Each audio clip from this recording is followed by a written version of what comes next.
Hi guys! Good afternoon! Kakatapos ko lang mag-upload ng aking vlog. So, ngayon ay mag-workout ako ulit. Second day. So, kahapon, success ako kahapon kasi nung after ko nag-workout kahapon, hindi ako nag-rice, hindi ako nag-kanin. So, meron akong kinain na ulam lang, gulay. Success ako doon. Pero kanina morning, yung kakainin ko lang sana is itlog na boiled egg, hard-boiled egg. And then, may kanin kasi na sobra. Nasayangan kasi ako sa kanin ko, hindi ko siya kainin. Kasi ngayon, nasa eskwelahan si Yuri. For sure, hindi na makakain yung kanin. So, sayang din naman. So, kinain ko yung kanin. So, nakapagkanin ako. But hindi ako nag-lunch kasi may dumaan na mais, na sweet corn. Yun lang yung kinain ko ngayon, lunch and merienda at the same time. So, hindi ako gutom ngayon. But, naisip ko mag-workout ulit. So, mag-change muna ako ng outfit. Okay, so ngayon naman guys, ito naman yung ating outfit. Wala akong masyadong outfit kasi na pang workout. So, ito naka-shorts lang ako. Tapos naka-t-shirt. Ayan. And then, shoes. Siyempre, pag mag-workout tayo, mag-shoes talaga. Para safe yung paa natin. So, ngayon, ako ay magda-dumbbell. Yan, dumbbell. Upper body. Yan. And then, maghanap na lang tayo ng YouTube video para meron tayong gagayahin. Hi everyone and welcome. So, meron ako nakita dito. Ito din yung first na lumabas. Ito din yung first na lumabas nung nag-search na ako. Yan. Okay. So, start tayo. Second day. Excited ako. Sana tuloy-tuloy na ito.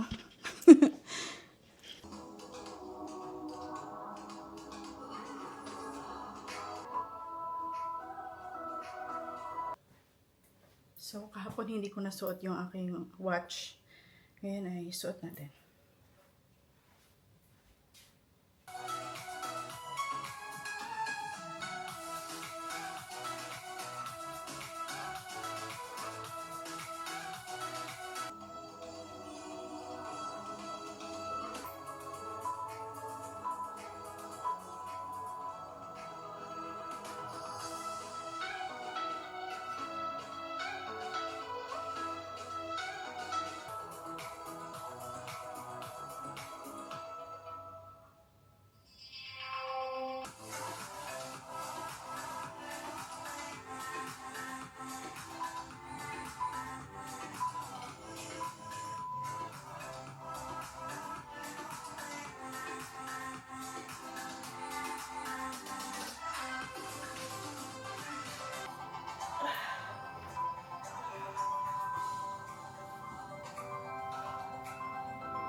So, sa ating cardio, ito naman yung ating susundin. Yan. Let's go!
Okay.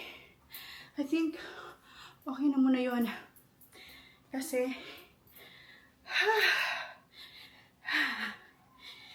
take it easy muna. Grabe hingal. Water. So sabi ko kahapon sa sarili ko, kaya ko ba to? Actually, hindi rin ako hindi ko tinapos talaga yung whole video nung cardio kahapon. Kasi pinakinggan ko muna yung sarili ko na slowly lang muna.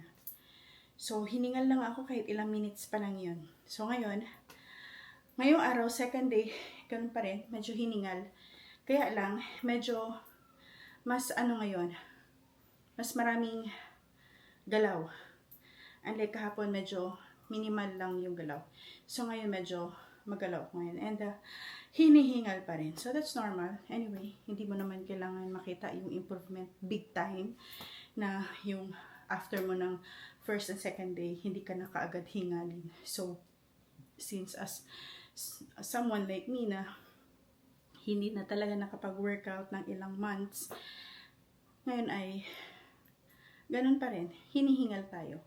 But that's a good thing kasi alam naman natin na ibig sabihin is nag-work talaga yung katawan natin. Nagre-release talaga siya ng negative energy.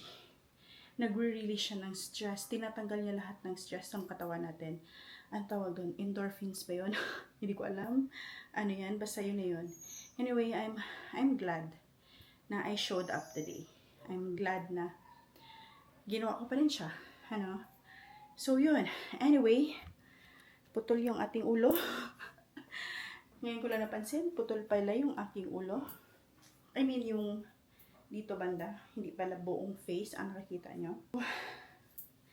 Nag-dumbbell ako kanina. And for sure, light lang din yung dumbbell ko. 10 minutes lang naman yun eh. So, lang din siya. Hindi din mabigat yung dumbbell. Nasa, ilang kilos pa ito? 6 pounds. So, 6 pounds lang yung pinili ko. So, hindi siya masyadong mabigat. Okay lang. Sanay din naman kasi ako nagda-dumbbell din kasi ako dati pa. So, sanay akong So, medyo struggling siya ngayon, second day. But, I'm still hoping na we will still show up the next day. So, bukas, hindi ko alam kung ano yung plano ko. Mag-workout ba ako ng ganito din? Or baka mag-walking ako tomorrow morning. So, hopefully, makatulog ako na maaga. And, I feel so proud of myself. Not because I did something big, but because I came back again today. So, we pawis. So, that's day 2 of my workout journey. Balik alindog tayo, guys. Hopefully, magiging consistent ako. I'm going out. Labas muna ako. Pupunta lang ako ng DGT para maglakad-lakad. 9 na. Alas 9 ng gabi. So, bago ako matulog, magpawis muna ako sandali. So, hindi pa talaga ako nakontento sa workout ko kanina. And now, gusto ko pang mag-walking. So, let's go! So, nandito ako sa spot ngayon guys na wala masyadong tao. And lumipat ako kasi doon sa may park banda sobrang daming tao.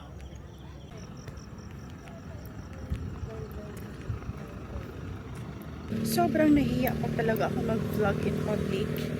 And ito ang kailangan kong ma-overcome talaga this year. Isa sa gusto kong ma-improve is yung mag-vlog in public. Nakita ko kasi nung bumaba ko sa sasakyan kanina, sobrang daming tao. Kaya nakatiklop lang yung ating camera. There's pavilion guys, dyan yung bagong open.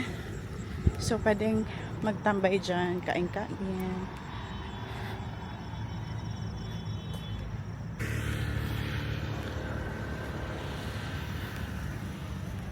Naghahanap talaga ako ng magandang spot para makapag salita, makapag chika sa inyo through dito. And masyado ako madadal pag nasa bahay lang ako pag nag-vlog, pero pagdating sa public tiklop ako kasi nahihiya talaga ako mag-vlog. Anyway, kailangan ko ma-overcome to kasi I will not improve if hindi ko siya gagawin. Park, sobrang daming tao.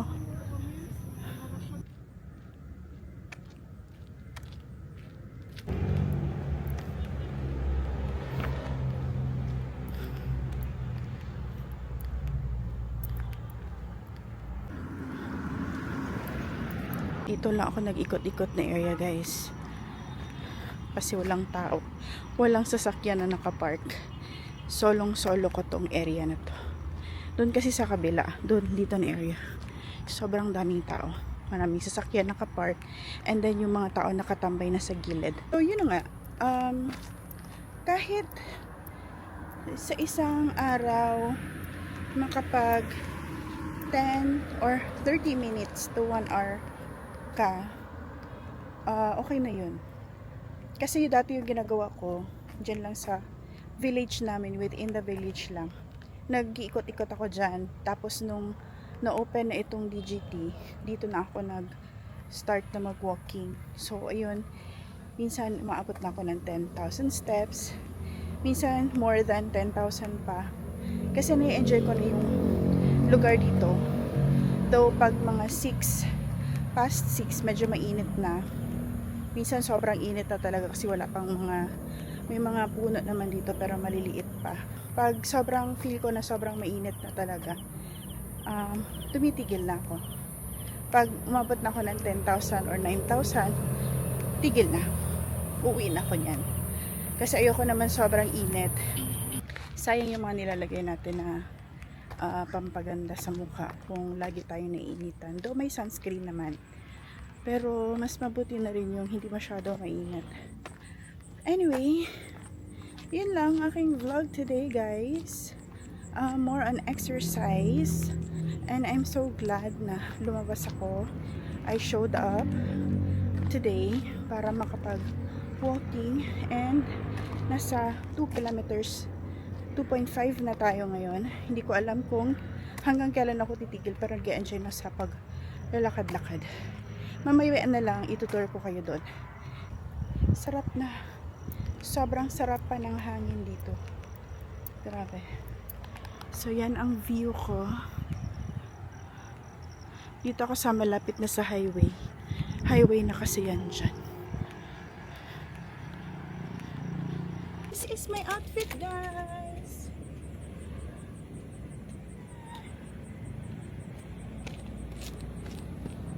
Medyo nakakatakot din pala guys pag walang tao. Kasi meron kasi nag-ihi na lalaki doon dyan sa likod ko. Tapos nakatingin siya sa akin. So natakot ako, bigla akong lumiko.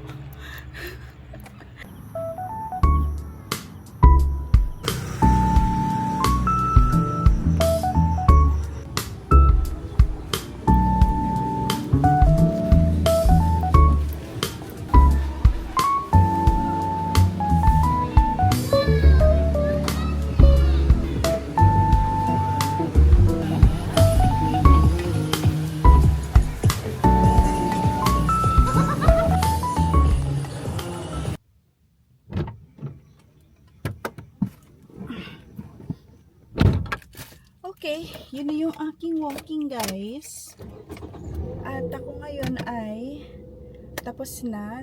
Thank you so much for watching, and if you haven't yet, please like, comment, and subscribe to my channel. It's really a big thing for me pag meron ako nakikita isa, dalawa na nag-subscribe.